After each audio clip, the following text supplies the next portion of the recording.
ధన్యవాదాలు తెలియజేస్తున్నా. అచంచలమైన విశ్వాసం పెట్టుకున్నారు. మీరందరూ కలిసి ఓటేశారు. అది నేను గుర్తుపెట్టుకుంటాం. కానీ ఈరోజు రాష్ట్రంలో ఎప్పుడూ రాని విధంగా మళ్ళీ ఒకసారి చెప్తున్నా, ఎక్కడైతే డబల్ ఇంజన్ సర్కార్ ఉంటుందో అక్కడ అభివృద్ధి ఉంటుంది. మన రాష్ట్రంలో డబల్ ఇంజన్ సర్కార్ ఉంది. కేంద్రం రాష్ట్రం కలిసి సమిష్టిగా పనిచేస్తాం. కేంద్రంలో ఎలాంటి ఇబ్బందులున్నా రియల్ టైంలో పరిష్కారం చేసుకుని ఒకరిని ఒకరు స్ట్రెంగ్తన్ చేసుకుంటూ ముందుకు పోయే సాంప్రదాయానికి శ్రీకారం చుట్టాం. దీనివల్ల మెరుగైన ఫలితాలు వస్తాయని చెప్పి కూడా మీకు తెలియజేస్తున్నా. ఈరోజు తెలుగుదేశం ఈ యొక్క ఎన్డీఏ పార్ట్నర్సే కాకుండా చదువుకున్న వ్యక్తులు ప్రతి ఒక్కరూ ఆలోచించాల్సిన అవసరం ఉంది.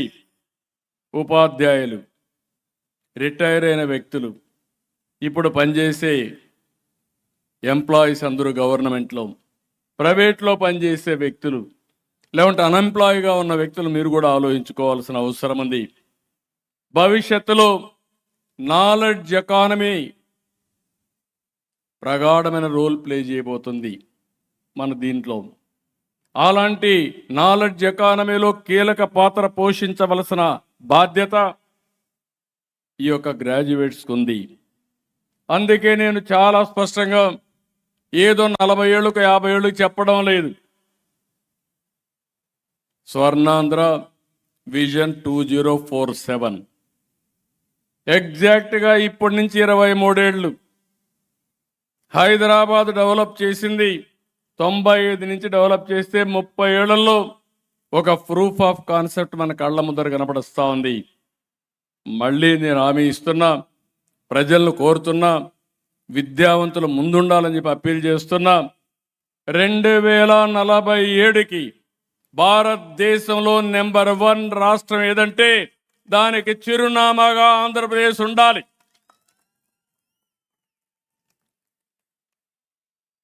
ఆ రోజు ఒక ఇనిషియేటివ్ తీసుకుంటే, ఐటీకి ప్రాధాన్యత ఇస్తే ప్రపంచంలోనే హైయెస్ట్ పర్ క్యాపిటా ఇన్కమ్ ఎవరు సాధిస్తున్నారంటే తెలుగు వాళ్ళు సాధించే పరిస్థితికి వచ్చారు.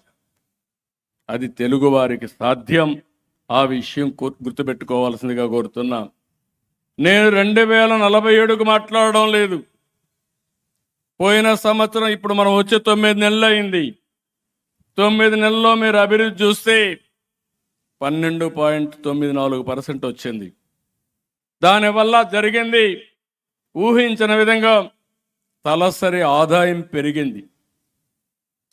పోయిన సంవత్సరానికి ఈ సంవత్సరానికి లెక్కేసుకుంటే ప్రతి ఒక్క వ్యక్తి తలసరి ఆదాయం గణనీయంగా పెంచాం.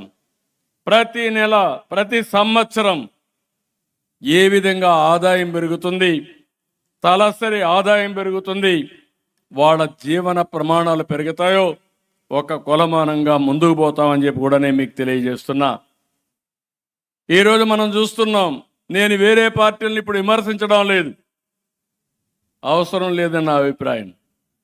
నేను మాట్లాడే మాటలే ప్రజలకు కావాల్సింది కానీ నేను చేసే పనులు కావాలి కానీ వాళ్ళ గురించి విమర్శించే సమయం కూడా వేస్ట్ చేసుకోవడం కూడా నాకు ఇష్టం లేదు. ఈరోజు మీరు చూసినప్పుడు ఒక స్పష్టమైన లక్ష్యాలతో ముందుకు పోతున్నాం. వెల్తీ, హెల్తీ, హ్యాపీ సొసైటీ లక్ష్యంగా ఈరోజు ఎన్డీఏ ముందుకు పోతా ఉందని మరొక్కసారి తెలియజేస్తున్నా.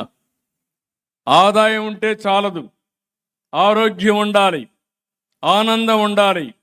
ఇవన్నీ జరగాలంటే ఒక ప్రాపర్ ఎకోసిస్టమ్ కూడా ఉండాల్సిన అవసరం ఉంది. అందుకే రాష్ట్రంలో ఉండే చదువుకున్న వారందరినీ కోరుతున్నా, zero poverty, P4 hour policy. ఏదైతే PPPలో పబ్లిక్ ప్రైవేట్ పార్ట్నర్షిప్తో ఆ రోజు మనందరం ఆలోచించి సంపద క్రియేట్ చేశాం. ఈరోజు నేషనల్ హైవేలు వచ్చాయంటే, లేకుంటే టెలికమ్యూనికేషన్ సెక్టర్ డెవలప్ అయిందంటే కారణం ఈరోజు PPP మోడల్లో వచ్చాయి. అదే సమయంలో సమాజంలో పేదరికం లేకుండా చూడవలసిన బాధ్యత మన మీద ఉంది. ఒక ప్రభుత్వానికే సాధ్యం కాదు, అందరం కలవాలి. ప్రభుత్వం శ్రద్ధ పెడతాం, అందరినీ కలుపుకొని వస్తాం.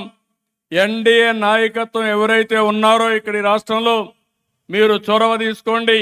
అందరినీ కలిపి దేశానికి ఆదర్శంగా ఆర్థిక అసమానతలు లేనటువంటి వీలైనంత వరకు పేదరికం లేకుండా ఉండడమే కాకుండా వాళ్ళ ఆదాయాన్ని పెంచే మార్గం ఆలోచిస్తామని చెప్పి కూడా నేను మీకు తెలియజేస్తున్నా. నిన్న మొన్న చూస్తున్నా, నేను ఒక మాట చెప్పాను, నాకు అక్కడక్కడ కంప్లైంట్లు వస్తున్నాయి. తెలుగుదేశం పార్టీ నాయకులు లేకపోతే ఎన్డీఏ నాయకులు ఒకరిద్దరు అవతల వైఎస్ఆర్ కాంగ్రెస్ పార్టీకి పనిచేస్తున్నారు. మీరు పని చేయాల్సింది ఎన్డీఏ నాయకులకు పని చేయాలని చాలా స్పష్టంగా చెప్పాను. దీంట్లో నష్టం లేదు. అర్హులందరికీ సంక్షేమ కార్యక్రమాలు చేస్తాం, ప్రజలందరికీ అభివృద్ధి కార్యక్రమాలు చేస్తాం. అదే సమయంలో రాజకీయ పరిపాలన ఉంటుంది, సుపరిపాలన ఉంటుంది. ఆ రాజకీయ సుపరిపాలనలో భాగస్వాములు ఎన్డీఏ నాయకత్వాన్ని మరొకసారి స్పష్టం చేస్తున్నా. ఒక ట్రస్ట్ బోర్డు ఉంది, ఎన్డీఏ నాయకులు ఉంటారు. ఒక కార్పొరేషన్ ఉంటుంది, లేదంటే ఇంకో దగ్గర ఉంటాం. ఎన్డీఏ నాయకత్వం కూర్చొని డిసైడ్ చేస్తాం. ఆ గౌరవం ఎన్డీఏ నాయకులకు ఉండాలని తప్ప వైఎస్ఆర్ కాంగ్రెస్ పార్టీతో ఎవరైనా లాలూచి పడతారేమని ఆ మాట చెప్పాను. దీంట్లో గింజుకుంటున్నారు వైఎస్ఆర్ కాంగ్రెస్ పార్టీ. అంటే మన వాళ్ళని కూడా లంచాలు ఇచ్చి ఎక్కడికక్కడ అవినీతి పనులు చేసుకోవాలని చూస్తున్నారు. కానీ కబద్దార్, జాగ్రత్తగా ఉండండి, మీ ఆటలు సాగనివ్వను. అంటే ఏదో రెచ్చిపోతున్నారు, రెచ్చిపోవద్దండి. నేను ఎప్పుడు కూడా సంక్షేమ కార్యక్రమాలు అర్హులందరికీ ఏమంటున్నాను. అట్లని చెప్పి దబాయిస్తే ఇస్తామనుకుంటే మాత్రం అది పగటి కలగా మిగులుతుంది. గుర్తుపెట్టుకోమని కోరుతున్నాను. నేను ఇంకొక మాట కూడా చెప్పాను, రాజకీయాల్ని కలుషితం చేశారు, రాజకీయ ముసుగులో నేరాలు చేశారు, ఘోరాలు చేశారు. అలాంటి నేరాలు ఘోరాలు చేసినప్పుడు ఎవరు తప్పు చేసినా చట్టం దాని పని చేసుకుంటా పోతుంది తప్ప ఇంకొకటి కాదని చెప్పి కూడా నేను మీకు తెలియజేస్తున్నా. నిన్న మొన్న ఇంకొక విషయం కూడా ఇక్కడ వచ్చినప్పుడు తెలుగు జాతి అందరికి విజ్ఞప్తి చేస్తున్నా, తెలంగాణలో ఉండేవాళ్ళకు కూడా విజ్ఞప్తి చేస్తున్నా. నేను గోదావరి నీళ్లు బనకచెర్లకు తీసుకుపోతానని చెప్పాను. పోలవరం టు బనకచెర్ల. ఎక్కడి నీళ్ళు ఇవి? సముద్రంలోకి పోయే నీళ్లు. సముద్రంలోకి పోయే నీళ్లు నేను తీసుకుపోతానంటే దాన్ని కొంతమంది ఒక పార్టీ రాజకీయం చేస్తే వాళ్ళు చేశారు కాబట్టి మేము చేయకపోతే వెనకబడిపోతామని ఇంకొకరు మాట్లాడే పరిస్థితికి వచ్చారు. ఇది మంచిది కాదు. నేను ఎప్పుడో ఒకటే చెప్తున్నాను, తెలుగుదేశం పార్టీ మొదటి నుంచి కూడా తెలుగు జాతి కోసం పెట్టిన పార్టీ. ఒక యుగ పురుషుడు ఎన్టీ రామారావు గారు పెట్టిన పార్టీ ఇది. ఆ రోజు ఈ రోజు తెలుగు జాతి కోసం పనిచేస్తున్నాం. నేను ఆ మాటే చెప్పాను. విభజన రోజును కూడా మీరు గుర్తుపెట్టుకోవాలి. నాకు 2 ప్రాంతాలు సమానం అని చెప్పాను, 2 కళ్ళు అని చెప్పాను, ఇద్దరికి సమన్యాయం చేయమన్నాను. అయితే అక్కడ నమ్మారు, ఇక్కడ నమ్మారు. అక్కడ మేము బీజేపీ పోటీ చేసి 20 సీట్లు గెలిపించారు, ఇక్కడ అధికారాన్ని ఇచ్చారు. అది నా జీవితంలో ఎప్పుడూ మర్చిపోలేనని చెప్పి మీ అందరికీ మరొక్కసారి విజ్ఞప్తి చేస్తున్నా. సముద్రంలోకి పోయే నీళ్లు తీసుకుపోతామంటే దానికి కూడా ఎక్కడ రైట్ ఉందని ఆలోచిస్తామంటే ఎక్కడికి పోతాను? కాళేశ్వరం ఉంది. నేను ఎప్పుడు అపోజ్ చేయలేదే, నేను వెల్కమ్ చేశాను. గోదావరి పైన మీరు ప్రాజెక్టులు కట్టండి, నీళ్లు తీసుకోండి. గోదావరి ఒకటే తెలుగు జాతికి శ్రీరామ రక్ష. నీళ్లు సముద్రం లేకపోతున్నాయి. 100 సంవత్సరాల చరిత్ర, 1000 టీఎంసీ నీళ్లు సముద్రం లేకపోతున్నాయి. నా కోరిక ఇదే కాదు, గంగా కావేరి నదులు అనుసంధానం చేయాలి. ప్రధానమంత్రి నరేంద్ర మోడీ గారి కంటే ముందు వాజ్పేయి గారు ఒక టాస్క్ ఫోర్స్ కూడా వేశారు. నేను ప్రధానమంత్రి గారి దృష్టి తీసుకొచ్చినప్పుడు ముందు ఇంట్రా రివర్ లింక్ చేద్దాం, విత్ ఇన్ ది స్టేట్స్ అన్ని కంప్లీట్ చేద్దాం. ఇది పూర్తయితే నేను గుజరాత్లో కూడా చేశాను, మీరందరూ కూడా స్టార్ట్ చేయండి. ఇది పూర్తి అయిన తర్వాత నేషనల్ లెవెల్లో రివర్స్ లింకేజ్ ఈజీ అవుతుందని ప్రధానమంత్రి గారు కూడా చెప్పే పరిస్థితి వచ్చారు. నేను చాలాసార్లు చెప్పాను, రాజకీయ నాయకులకి పాజిటివ్ థింకింగ్ ఉండాలి. ఈరోజు నరేంద్ర మోడీ గారు ఉన్నారు, మనం అందరం ఆలోచిస్తున్నాం, సరైన సమయంలో దేశానికి సరైన నాయకుడిగా నరేంద్ర మోడీ రావడం ఈ దేశం అదృష్టం అని మరొక్కసారి మీ అందరికీ విజ్ఞప్తి చేస్తున్నా. ఏదో నేను పొగడానికి చెప్పడం లేదు. ఒక సుస్థిరమైన పాలన, అభివృద్ధి, సంక్షేమం, సుపరిపాలన ద్వారా దేశాన్ని ముందుకు నడిపిస్తున్నారు. అందులో భాగంగా నా కోరిక కూడా ఉంటుంది.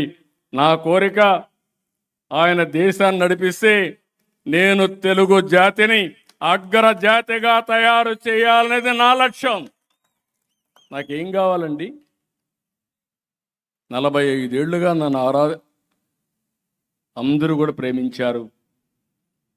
తెలుగు జాతి చరిత్రలో మీరు చూస్తే మన నాయకుడు ఎన్టీ రామారావు గారికి మీరు చూసినప్పుడు ఎప్పుడు కూడా తిరుగులేదు ఆ నాయకుడికి. ఆయన అనుకుని జరిగింది. 9 నెలల్లో పార్టీ పెట్టాడు, అధికారానికి వచ్చాడు. దేశ స్థాయిలో అన్ని పార్టీలను కలిపి ప్రత్యామ్నాయాన్ని ఏర్పాటు చేసే పరిస్థితికి వచ్చాడు. తెలుగు దేశం పార్టీకి ఒక చరిత్ర సృష్టించిన వ్యక్తి ఎన్టీ రామారావు గారు. అలాంటి నాయకుడి తరపున ఆయన చూసినప్పుడు ఇంకో పక్క ఈ రాష్ట్రంలోని పివి నరసింహరావు గారు వచ్చి ఈ దేశాన్ని దశ దిశ మార్చే విధంగా రిఫార్మ్స్ తీసుకొచ్చాడు. కానీ ఈరోజు నాకు 45 ఏళ్లుగా ప్రజలు అభిమానించారంటే